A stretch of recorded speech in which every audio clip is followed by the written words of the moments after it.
Hello, I'm Alison Duana, astrologer, and this is the first of a Goddess Asteroid Gene Keys podcast that I'm going to be doing every Monday when I can. And the reason I'm going to do this is because the Goddess Asteroids are really amazing set of archetypes and bodies that are seeding new consciousness, new human consciousness. So a lot of the time, like you look at the normal planets. So yesterday, for example, we had this Lionsgate new moon, really powerful, in a T-square with Uranus and Saturn.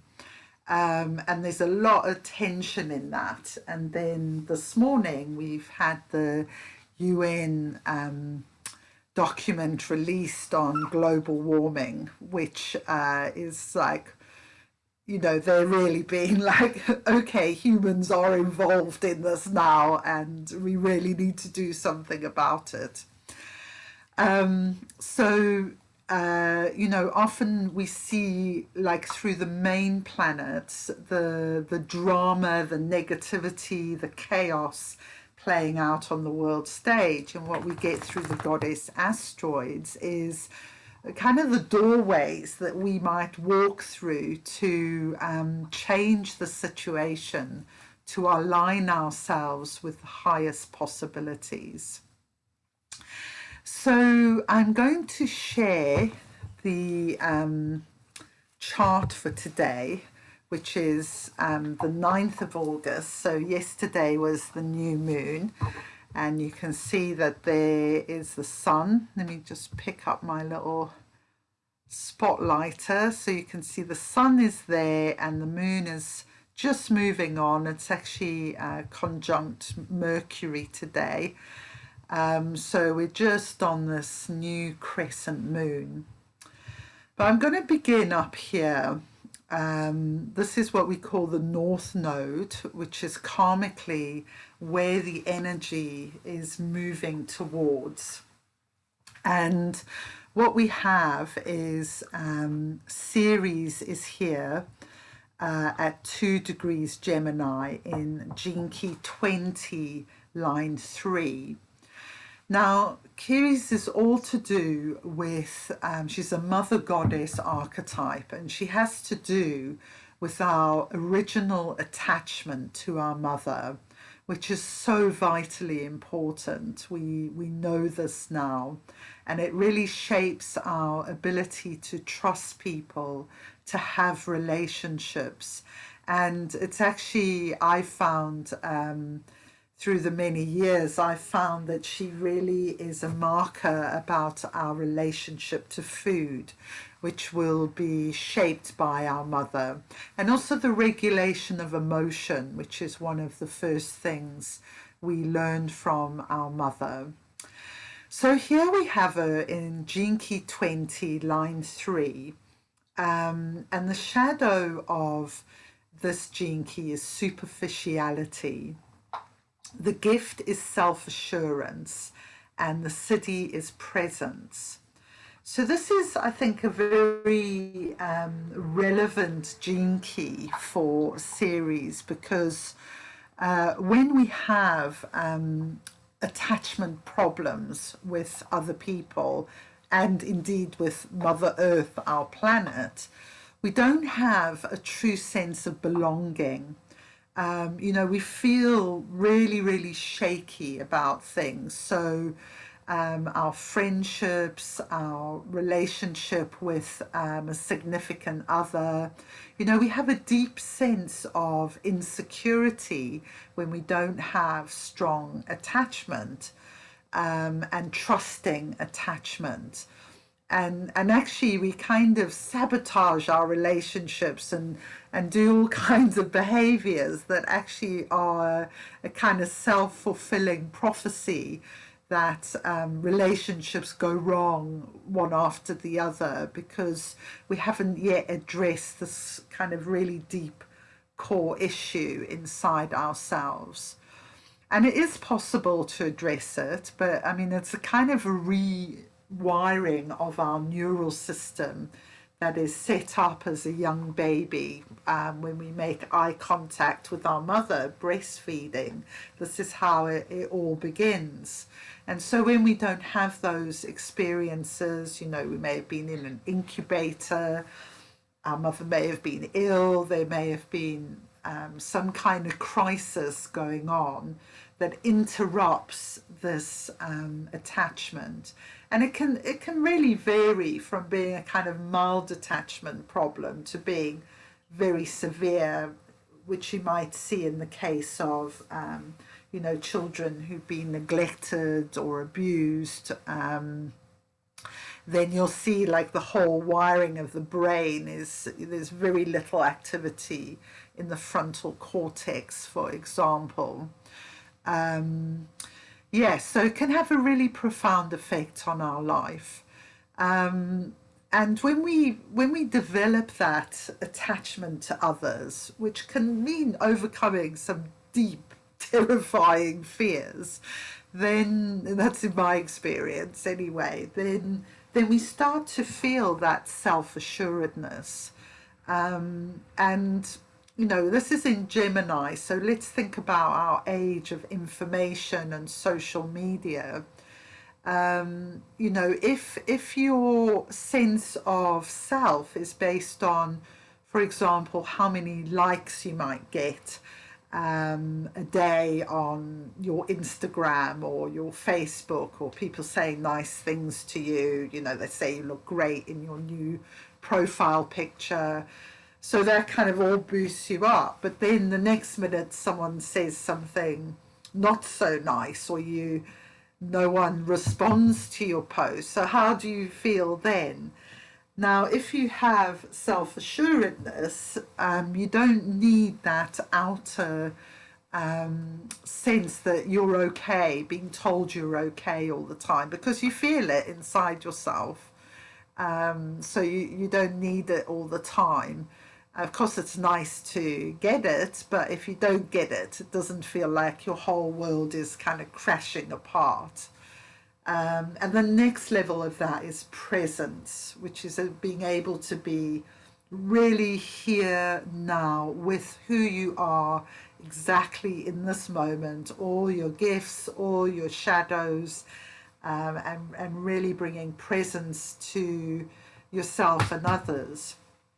And it's an interesting one also in terms of attachment, because the children who will have the strongest attachment is when their parents are really present with them.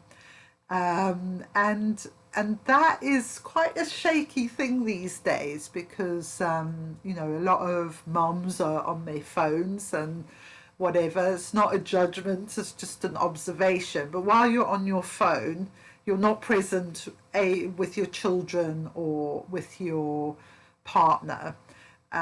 So presence is something we actually have to kind of make time for, I feel, in our rapid high speed communication. Time to kind of play, be romantic, go for walks, sit down and be together and talk.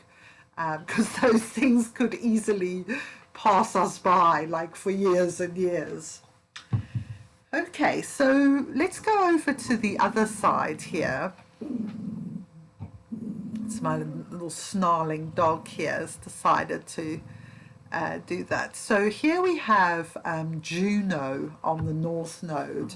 So it's interesting, we have this alignment today and this week, it's going on for quite a while, of these two of the major goddess asteroids. I'm going to focus on the first ones that were discovered, really, because they tend to kind of tell the story pretty well.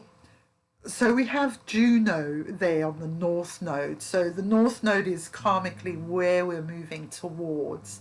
And Juno is about sacred relationship, the honoring of self, the honoring of others, the honoring of the feminine, the honoring of the masculine. So Juno is about bringing all these things into balance. and she is in gene key 9, also in the line 3. Well, the nodes are actually in the line 3. So so this is interesting. We have this interplay between our original attachment to our parents, and then this how we then go on to be in relationship with a significant other is usually what that Juno is about. So if you're having problems with your relationship, you might want to kind of contemplate it from the point of view of your early attachment experiences, and is this a rerun? Because trauma tends to rerun until we notice, until we be with it, until we do that whole pausing, contemplating, pivoting moment where we're able to transmute that energy and perhaps stay with something we would normally run away from, because when we have weak attachment, we're really triggered into fight and flight very easily. We'd rather run and end it than try and sort it out. So I feel that Juno here in relation to Ceres is actually asking us to notice when we have that urge to cut the bond, make the break. And can we linger a bit longer and actually work through the feelings? And it can be like a feeling of such discomfort and terror, that makes you want to run a mile.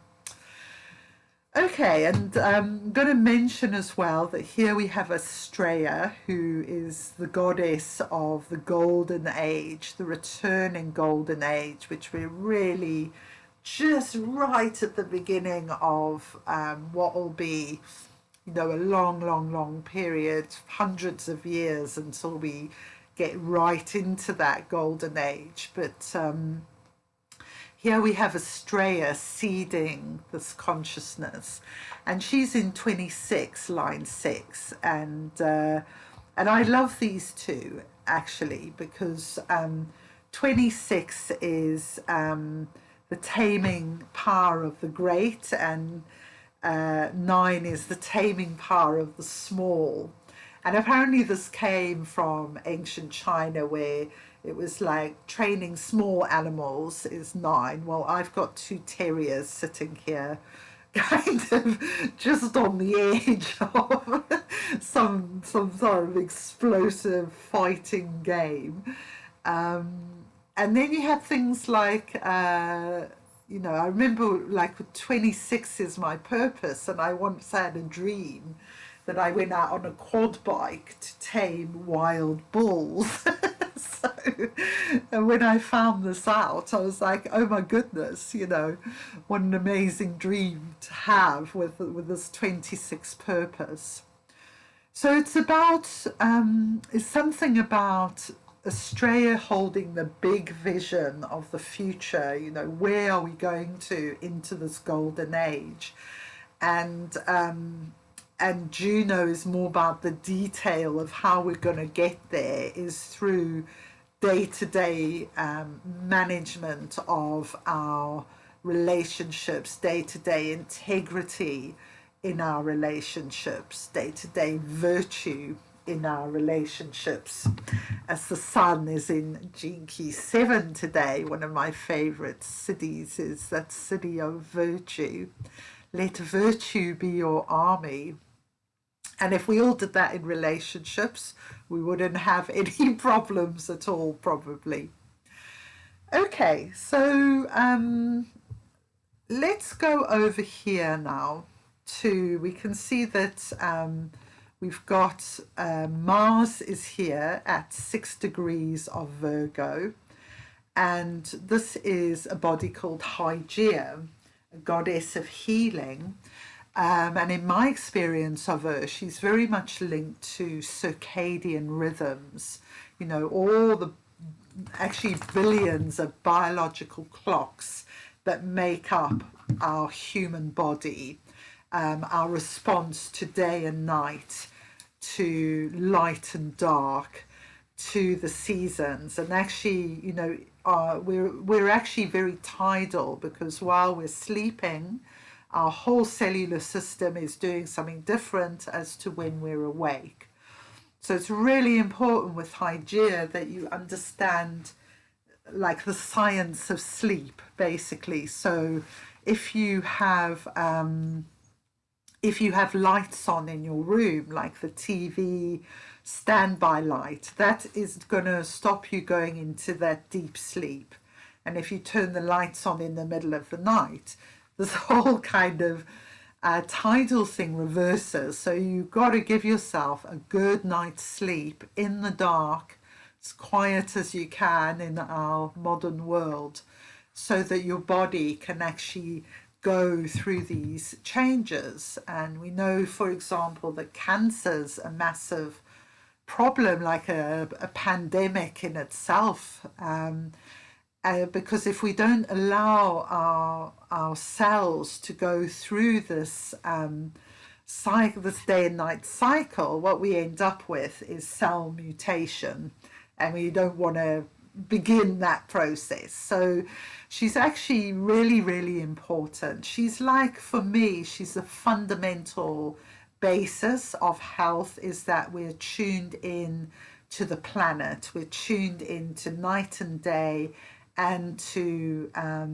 the cycles of the seasons and the light, and we're working with those cycles.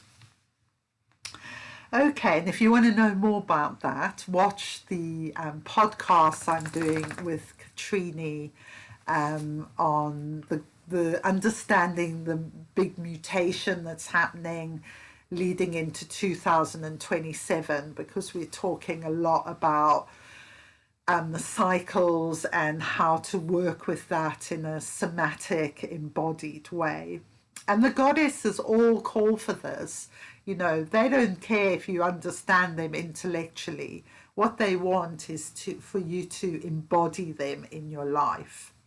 And when we do that, it is amazing how much better you will feel, and released from the kind of crazy yang stress of living in a linear time bar as well.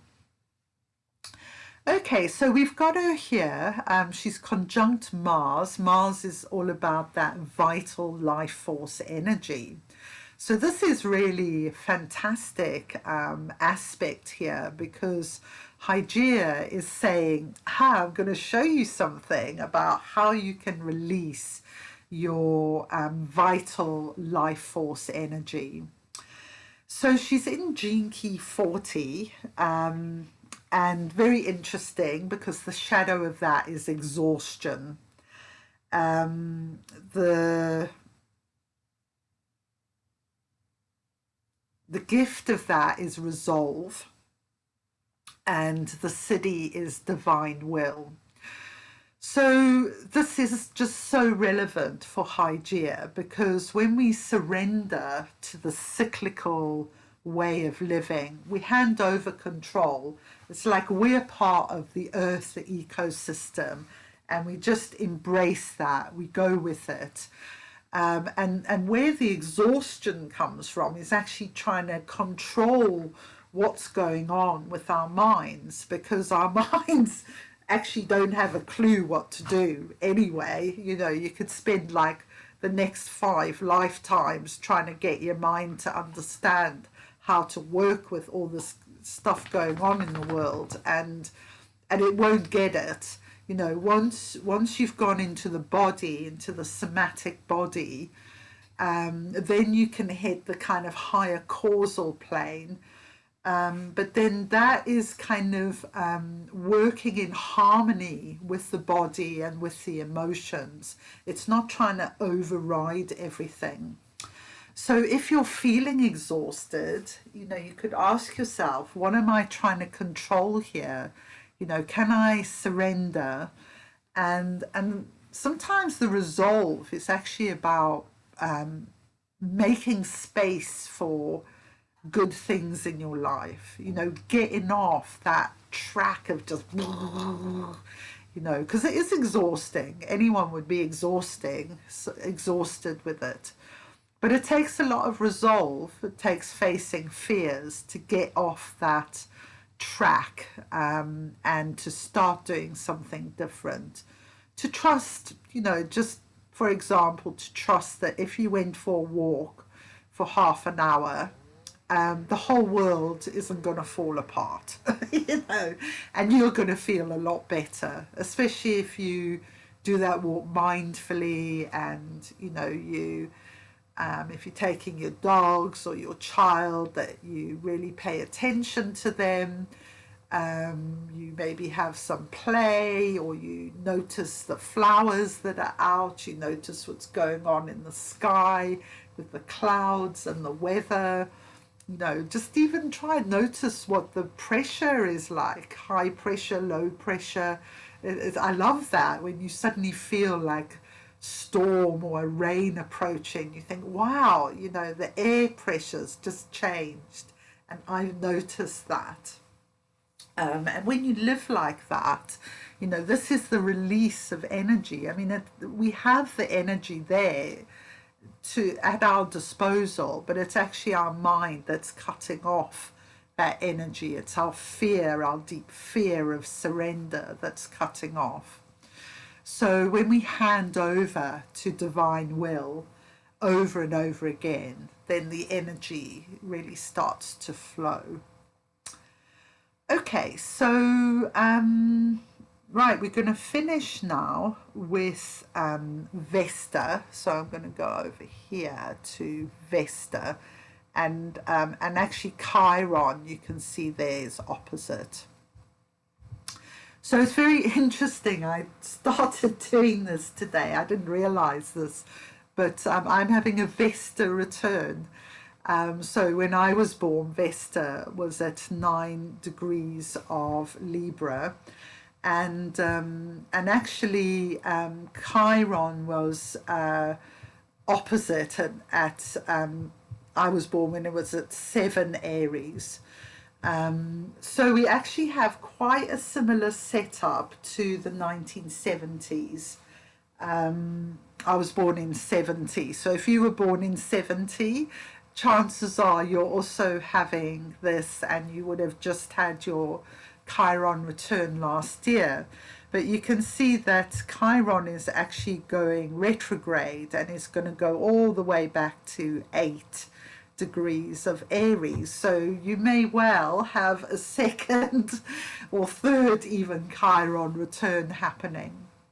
So a lot of people have their Chiron in Aries, because of the very elongated way that Chiron moves. A lot of people have Aries and Pisces Chiron.